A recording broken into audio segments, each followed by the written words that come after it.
It's Tuesday, October 11th, 2022. I'm Jackson Bird. Today, another Halloween, another candy tampering panic. And while these panics rarely, if ever, bear fruit, poisoned candy and concerns around it have a longer history than you might suspect. Plus, a voter fraud scandal has rocked the Wholesome Fat Bear Week contest. Here's some cool stuff for your ride home.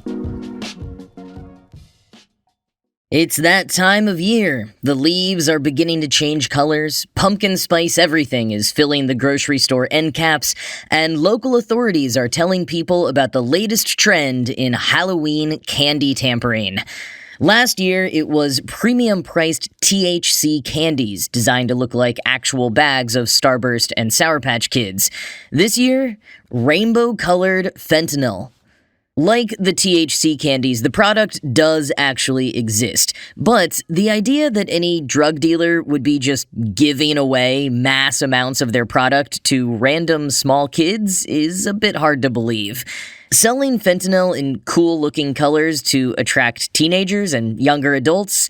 Yes, it could be, and the U.S. Drug Enforcement Agency has reported that that's exactly what's happening, although other drug experts say the color coding is to differentiate product types and levels, not to attract teenagers.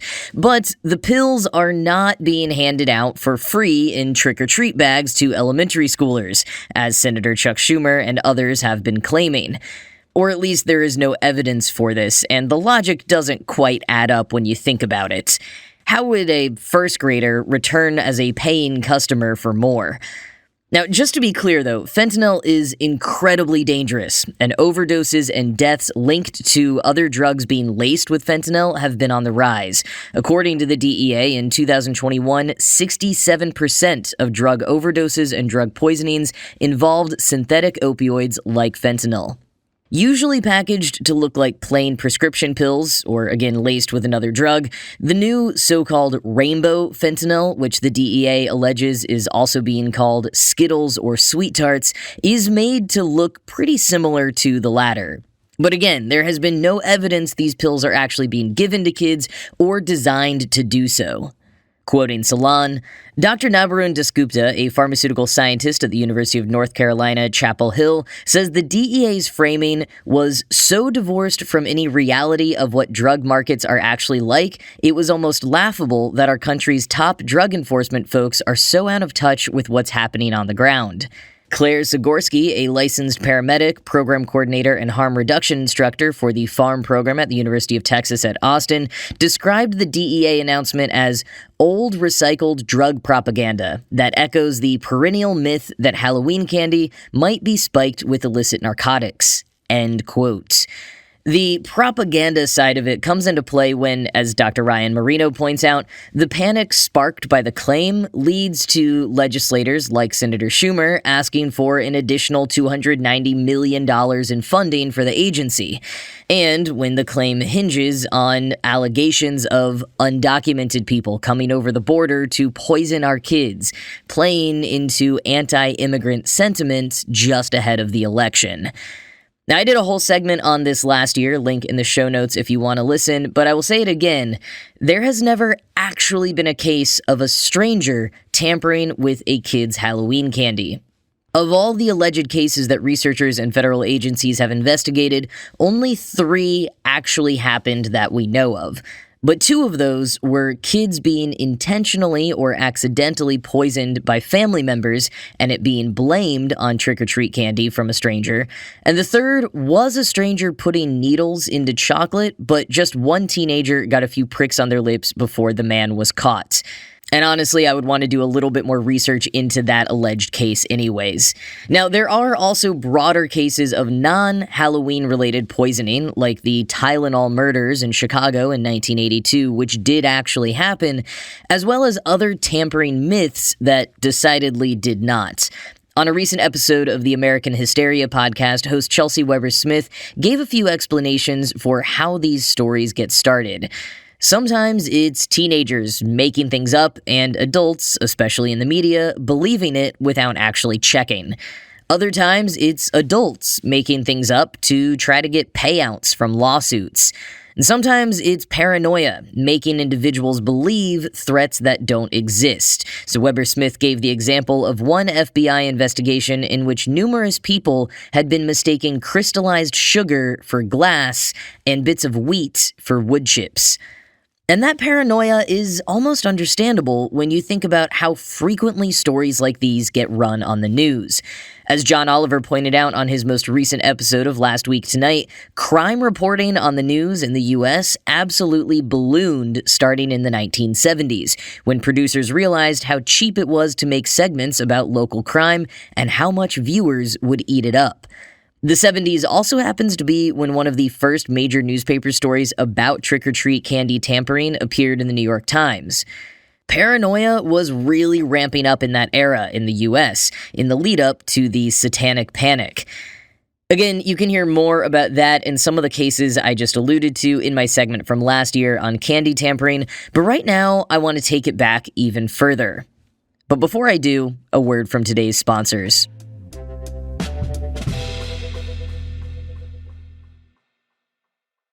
Okay, so I mentioned the beginning of this flavor of trick-or-treat candy tampering paranoia from roughly the Satanic Panic onwards in the US, but more or less justified fear around tainted food goes back a bit further.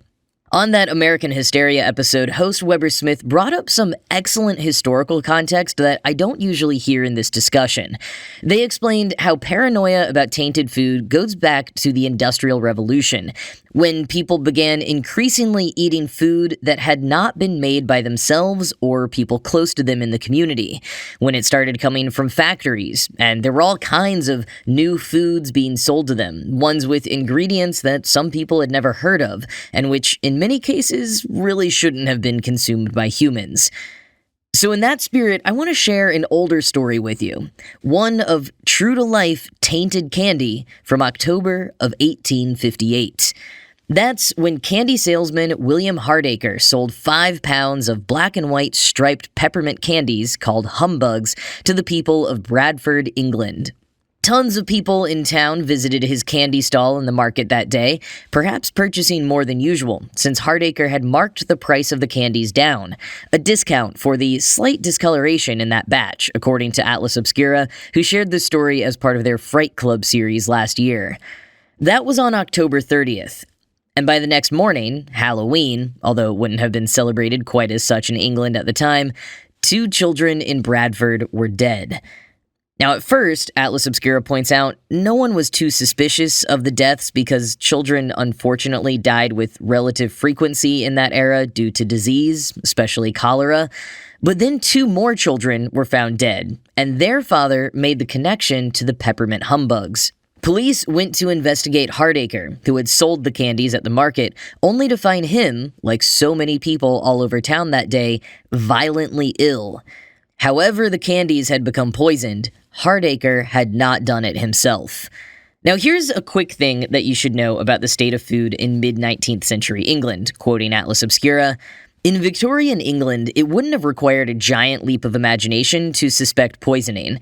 Lots of things were poisonous, says Laura Sellers, curator at the Thackeray Medical Museum in Leeds. At the time, it wasn't uncommon for arsenic to be present in wallpaper, dress fabric, and even sprinkled about as a household cleaner. Poison was also considered the murderer's weapon of choice, adds Sellers. Arsenic was easy to buy, tasteless, and odorless, and its effects after ingestion could often be attributed to illness. End quote.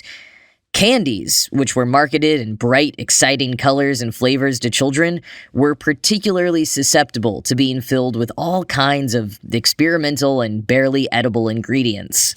In the case of these peppermint humbugs, the recipe called for a mixture of sugar, gum, water, peppermint oil, and a sort of gypsum powder called daft. That was used to replace some of the sugar, thereby bringing down the costs of production, Sellers told Atlas Obscura. Bulking agents like daft were fully legal at the time and quite common, especially in candy to combat the high cost of sugar. But Hardacre, who sold the peppermint humbugs, hadn't made the candies. That had been done by Joseph Neal, a confectionery wholesaler. Earlier that month, Neil had sent an employee to pick up ingredients from a druggist. The druggist that day was ill, so an inexperienced apprentice was left in charge. And from bed, the druggist told his apprentice where to locate the 12 pounds of daft that Neil's assistant had been instructed to collect. The apprentice went to the container in the corner of the shop that he'd been directed to and procured 12 pounds of the white powder for Neil's assistant. The assistant returned with the powder, and one of Neil's employees added all of it to 40 pounds of peppermint humbug mixture. As you have likely put together by this point, the apprentice had gone to the wrong corner of the store. Instead of 12 pounds of a bulking agent, he had sold Neil's assistant 12 pounds of arsenic trioxide, and all of it had gone into the peppermint candies. Each individual candy had enough arsenic in it to kill a grown man. Town officials spread the word about the poisoned candy as quickly as they could, but tragically, 7 adults and 13 children still died, with hundreds more becoming severely ill. The drugstore apprentice, the druggist, and Joseph Neil, the wholesaler, were all charged with manslaughter, but they were acquitted just a few months later. Mostly because the prosecution couldn't prove they had actually broken any laws. But this case contributed to the enaction of the Pharmacy Act of 1868, which introduced strict guidelines for the packaging, labeling, and selling of poisonous substances. The act no doubt saved countless lives, but dangerous ingredients in candies and other foods persisted through the century and into the next. Even since more formal regulations were introduced in the 20th century in the UK, the US, and other places, dangerous ingredients do persist. Less than being concerned about strangers tampering with individual products, Atlas Obscura suggests food and pharmaceutical contamination as a result of carelessness, cost-cutting, and a lack of regulation continues to be the bigger problem. And that, to me, is what a lot of the trick-or-treat candy tampering boils down to. On the one hand, it's a good reminder in general to stay vigilant about what we buy and what we put into our bodies or allow our kids and loved ones to eat. But on the other hand, the way these stories are blown out of proportion or embellished with untrue, often prejudiced details can sometimes distract from the real problems and the real solutions that are out there. For example, given the relative non-existence of trick-or-treat candy tampering, but the genuine and tragically widespread reality of opioid overdose, American Hysteria host Weber Smith recommends that people carry treatment like Narcan with them just in case they're ever in a position to save a life, and then offers this reframing, quote, "Strangers can be killers once in a while, but at the same time, strangers can save each other's lives. If we're willing to look past myths and urban legends and into common sense practices for addressing opioid abuse disorder and overdose." End quote. But I will also add this addendum. With how many years all these urban legends have been around, it seems odd to me that there wouldn't be copycats in some form. I can't quite think of one that would really make sense, but on some scale, could some bad actor give it a shot and manage to harm at least one kid before they're caught? I guess so. So, personally, I would say some level of caution is merited by parents when trick-or-treating. Maybe stick mostly to houses and establishments you're familiar with, and the general glance for any already open treats is probably not a bad idea. But it's worth being just as diligent about media literacy and interrogating these claims as you are about checking for suspicious-looking candy on Halloween.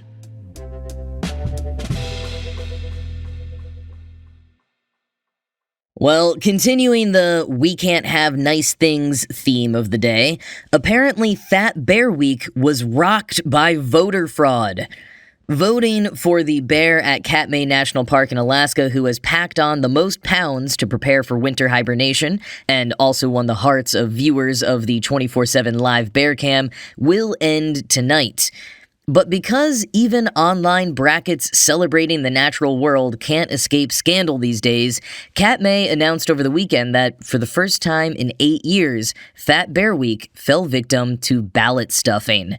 They tweeted on Sunday, quote, "Like bears stuff their face with fish, our ballot box too has been stuffed.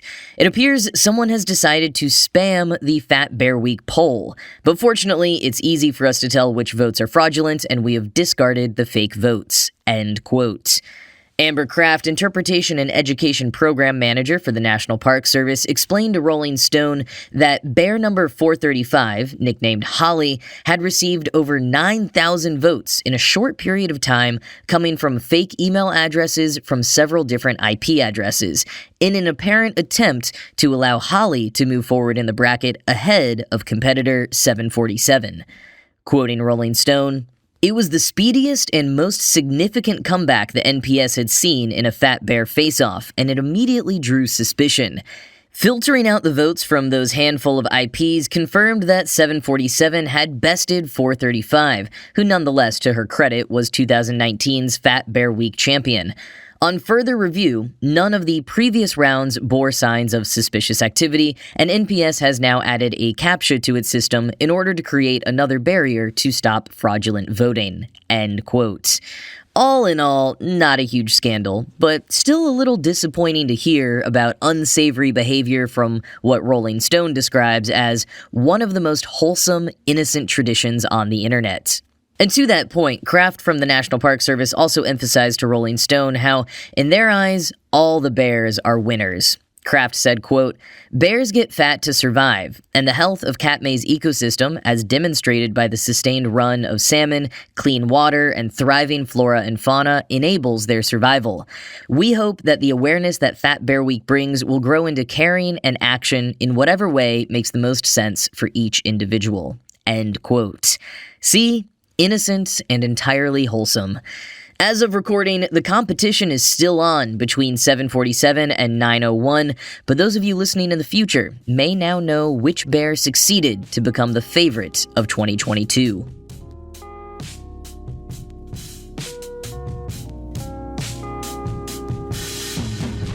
Alright, well that's going to be it from me for today. This show was produced by Ride Home Media. I'm Jackson Bird, and I'll talk to you again tomorrow.